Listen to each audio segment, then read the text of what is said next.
Hello everybody and welcome back to Talk of the White Lotus, a mini-series from Talk of the Townsends where we talk about the latest series of the White Lotus. I'm Benedict Townsend. And I'm Hannah Townsend. That was very fast. That was very efficient. In my head when you were doing it, I thought I'm going to say that really fast. Do we want to open with the big personal news that we've had, that you've just been messaged by a celebrity?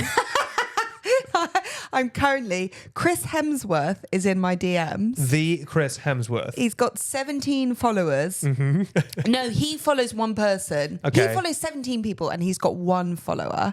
You. Yeah. And he messaged me just saying, hey. So we were just having a bit. So jealous. We were just having a bit of fun. So I messaged back and I said something like, "Hey, Chris." I was like, no, I said, "I love your movies." Yeah. And then I followed up with, "Chris, I've got a large amount of money and I need something to do with it. Sorry, I know it's a big ask. I need someone to hold it. Do you know anyone who could help?" And then he's replied saying, "Do I have Telegram or WhatsApp?" So anyway, I'll let you know about me messaging Chris Hemsworth. I'm just so jealous that you would know an Alistair like that, someone from the A-list. But anyway, on to more celebrities, the ones in the White Lotus. I feel that this was an episode that was both jam-packed and yet also felt like setup. How is it possible that so much happened and it still kind of felt like nothing happened in the hour that we watched that episode? Yeah, like I do feel like a lot happened. No, are we just being kind? Nothing really happened. But I did enjoy it. I was very gripped. Like this felt like a more eventful episode than perhaps most of the previous ones. Go on, say it with your chest. Okay.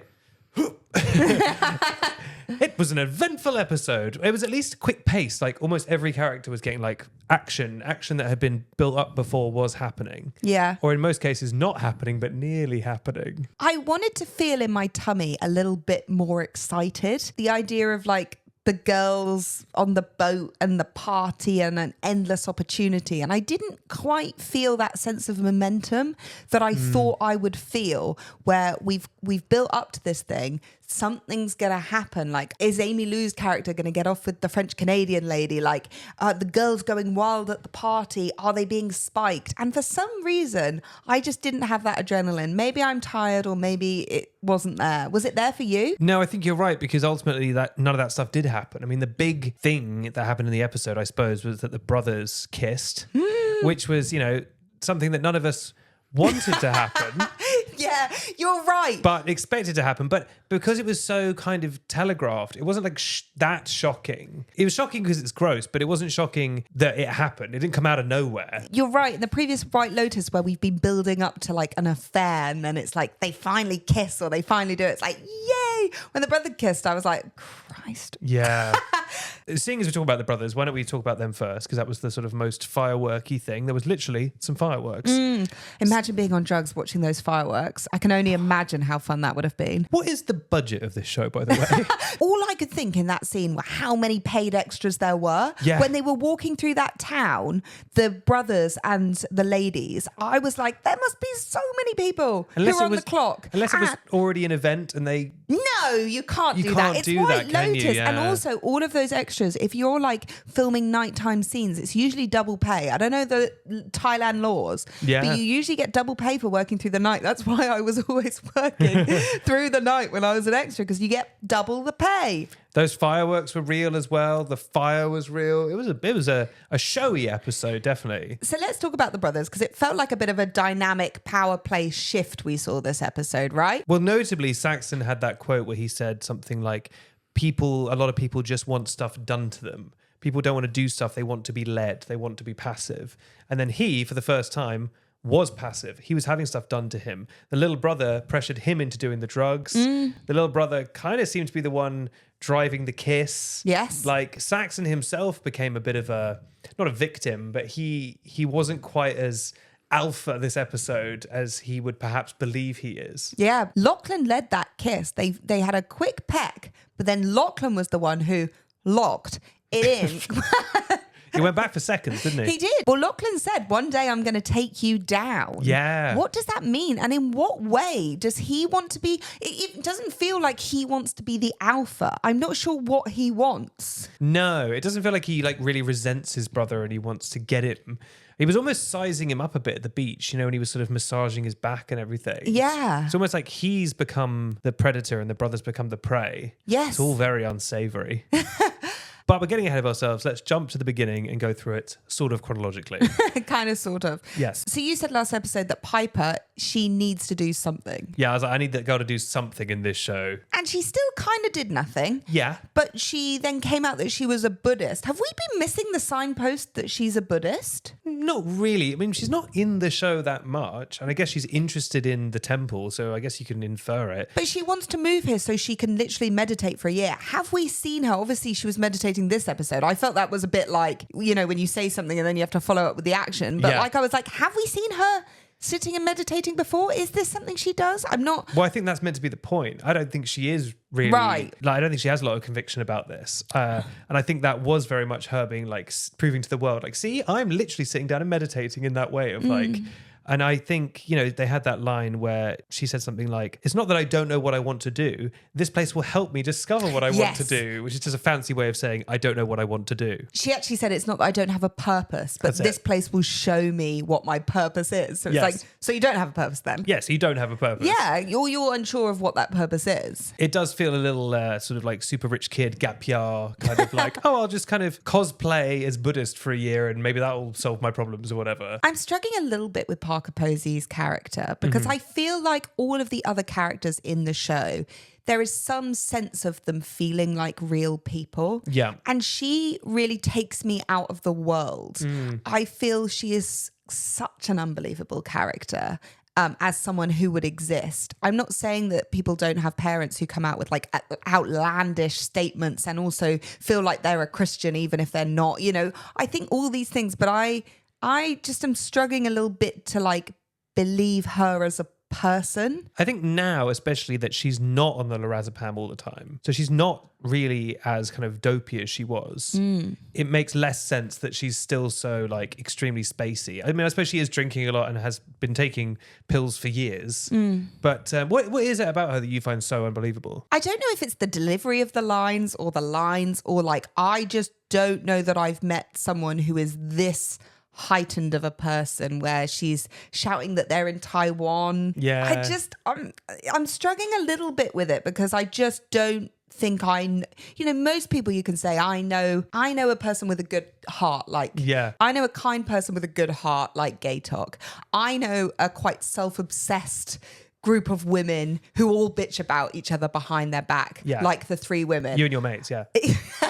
But I just don't know that I know or have seen anyone like her who would genuinely be someone somewhere saying that they're in Taiwan when they're in Thailand. So you're saying you just don't find any particularly relatable quality in her? I personally don't. Yeah, I can see that. She also, it seems inconsistent of like, is she dumb? At times she seems quite sharp, but then today she didn't know that they were in Thailand. She got Thailand and Taiwan mixed up. I know that's like a joke. Yeah. But like, that's kind of a crazy mistake to make. Maybe I'm missing the point of her character. I mean, Jennifer Coolidge's character in last series, I don't necessarily know a character like that, but I felt more like she had more sides to her that I could relate to, whereas I'm struggling to find anything about Parker Posey's character where I see like human in it. Yeah, I think people are almost like trying to find it as well. I saw there were some comments on our videos about the comments we made about her leaving her bag unattended. Yes. And there were some people who commented on our TikTok going like, oh, I think she did that on purpose because she knows the husband's taking the pills, whatever. After this episode, I'm like, I just don't think she is that I agree. aware of this stuff. And people were saying she was coming in looking for a coat check and saying like, you know, where's the person to take the coats? I'm going to say I don't think that it was that either. Yeah. I just don't know what it was. Also,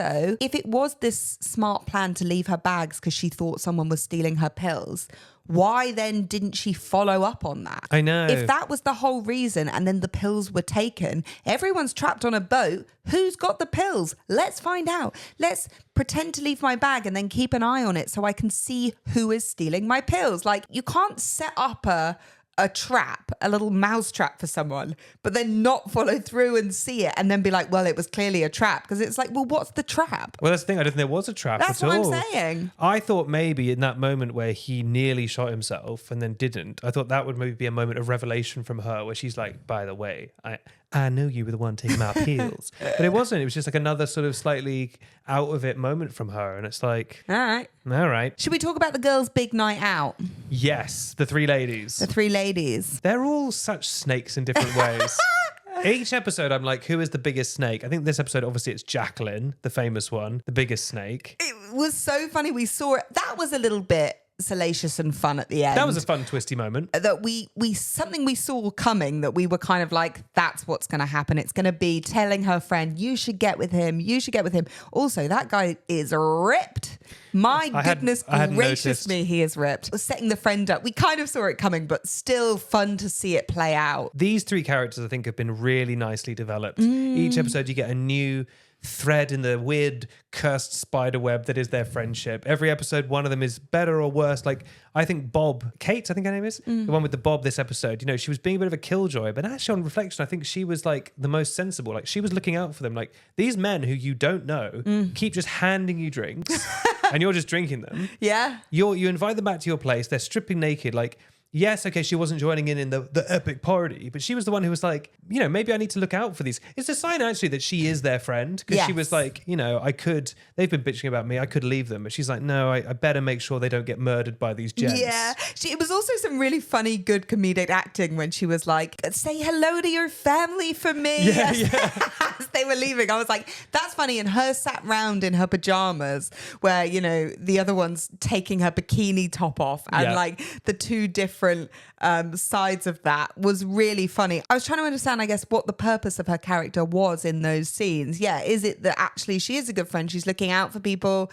Is it that she's like, we're past that? Did she say we're old? Yeah, she said we're a bunch of old ladies, and Jacqueline was like, no, we're not, because I think she's the one who's obviously the most vulnerable to like feeling quote unquote old. But I guess, she showed her role in the group. Like, she is a good friend. Like, she does have a purpose in the trio, which is like, why don't we stay alive? Yeah, of course. And then Carrie Coon's character, whose name I'm sorry has never entered my brain even once, but she was so good in this episode. Really good. And she finally was on a bit of an up, and she was having fun, and then Jacqueline just has to come in and take and steal Valentin, and only take because she is feeling vulnerable in her own relationship, right? And also just, I think, just to Big Dog, her friend. In the next episode of White Lotus, do you think Jacqueline is going to want her friend to know that she slept with Valentin? I think so. Can I tell you my prediction for next episode based on nothing? Yeah. I think she's going to wake up robbed in some way, and then she's going to have to awkwardly tell them that he came back. Oh my God, well, was someone in here last night? And she's going to have to be like, well,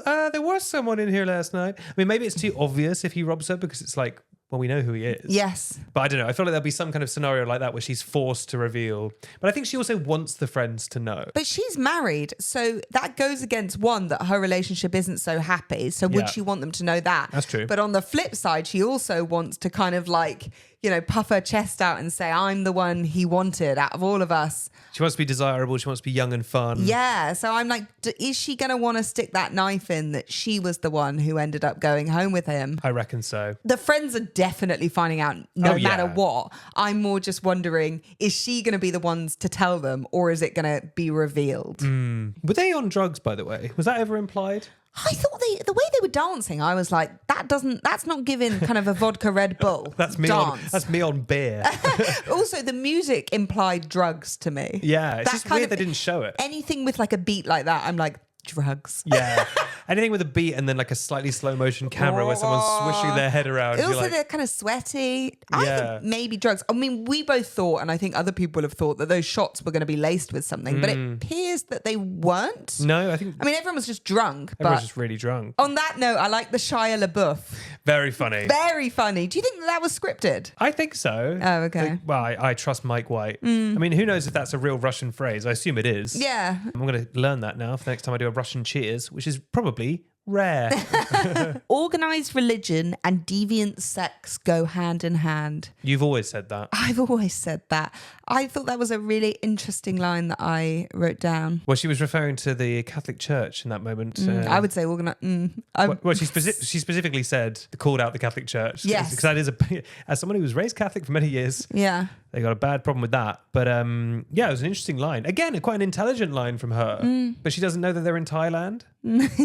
I think for me, Gaitok has actually flipped from being sweet to now actually being like useless. You're going to ask for the gun once Yeah. and not follow it up when Excuse me. your job is on the line. You need to get that gun back. It's not just your job. It's a gun. Like, someone in the resort now has a gun. You're a security guard. He didn't even say gun. He just went, what did he say? I've lost something. I think maybe you have it. And he went, no, I don't. And he didn't even try and block his way in the door. Come on, Gaitok. Yeah, unimpressive. Yeah, bit of a wet wipe at this point. You know what I mean? Like, you can be too nice. You can be too nice. It goes all the way back round again. That's why you need to be a bit of a bad boy like me. Rick asked a simple question. How's it going? Yeah. And the answer that came back was wilder than our wildest dreams. Comprehensive, I would say. Detailed. Do you know who Sam Rockwell, that actor, is married to? Who? Leslie Bibb, who plays Kate, the woman with the bob. Whoa, it's a whole family affair, much like the Incest Brothers. Exactly like the Incest Brothers, which is, I assume, because he's a big actor, so getting him for like a guest appearance in Thailand is like quite a big deal. But obviously, if you're married to one of the cast, Yeah. they can swing it. I really thoroughly enjoyed that exchange. What was it trying to tell us, that exchange? That's my question. Is it a warning to Rick of like, this is a person who partied like his whole life, partied too hard, and now has partied himself into like celibacy and sobriety, and Rick is like, maybe I need to like calm down? Or is it just meant to be shocking? Is Rick someone who's like, he smoked a bit of weed? It's not, I don't see Rick as someone who's like drug and alcohol and sex obsessed. No. So why did he I guess there are two reasons. One, captivating TV. Yeah. Sometimes a scene is just a good scene. Two, it gave Walton Goggins the chance to do some of the finest reacting. Just a lot of like really understated, like, okay. Okay.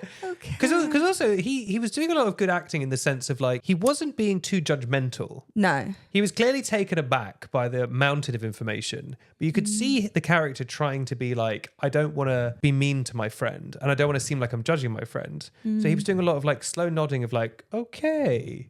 You know, I think he was trying to be supportive in a way. Can I take a stab at guessing what it might have been? Sure. Was it a signpost to Rick to be like, there's a lot of things going on in the world, and this major thing with like his dad and being killed, and actually like maybe there's bigger things. Maybe there's so much going on that like his little problem. Yeah. Even though it's like, it's a big problem in terms of like the stakes. And also it's impacted his whole life. But like, was it more of like, everyone's got things going on in their life that impact them, and actually I could do something and gamble it all to try and kill someone that might, I don't know. Is there something there? Yes, I think there's Do you know what I'm grasping onto? I can't. I think I do. I think there's maybe also something there in about how it's all internal, right?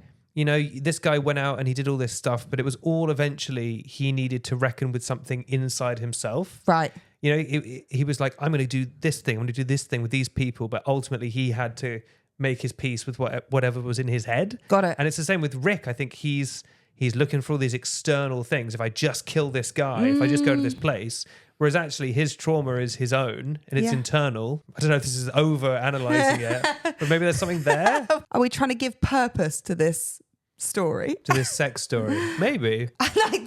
I like that you said we all have our Achilles heel, as if that was like about this story, as if that was like one of the most common ones. Comparable to other people's Achilles heel. Yeah. What is an Achilles heel? It's like a thing that... On Achilles, the mythical character, his heel was the source of his weakness. Got it. So it's the thing that brings you down. It's your one big weakness. Got it. My highlight this episode was Belinda saying, consent. Do you have that here? We just got it. Another great Mike White line. So apparently lizards are a sign of like protection. So people on the World Wide Web have been saying that him getting that lizard out, is that a sign that she's no longer protected? Oh. It was like a symbol. Can't it also relate it like he is protecting her? He is like the lizard. No, but by removing it, because also he's only staying for one night. Oh, interesting. I don't know. The main thing is Belinda got with the ripped guy. Yes, and we're happy for her. We're happy for her. She wanted that and he wanted that. Yeah, and That's it was consent. It was also a very sweet. Do you have that here? It was also just a very sweet scene of them kind of both being unsure of, her asking him to stay.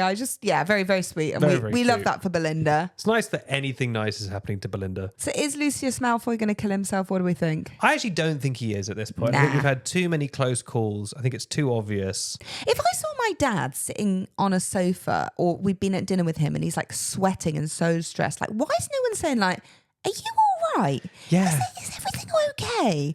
Like, The wife said to him eventually, like, you've not been yourself for the past few days. I don't think I would let days pass before I'd be like, Hannah, you keep staring into space and crying. Is everything all right? yeah. I don't know. Obviously, we didn't know Tim pre-phones, but I think he was a little bit more chipper when they arrived on the island. Like, I find it so weird that the daughter's not like, are you okay, Dad? I guess maybe that's a sign of how self-involved all the different members of the family are. Yeah, she's busy with her Buddhism. I was going to say busy with her Buddhism. He wrote a note that just said, I'm sorry, I love you all. And then he was just going to shoot himself in the head 10 feet from where she was sleeping. Well, I know people do desperate things, But that's a sign of complete selfishness as well. Is only, like he would like leave his family to, if his plan would be to literally leave his family to find him. I mean, that is going to traumatize you for life. And also, would him dying make that court case like go away? Because they'd still be left with nothing because all their assets would be seized, wouldn't it? Yeah, I think he still would be, he wouldn't be liable, but yeah, their house and stuff would be taken away. Yeah, they're not going to have, also,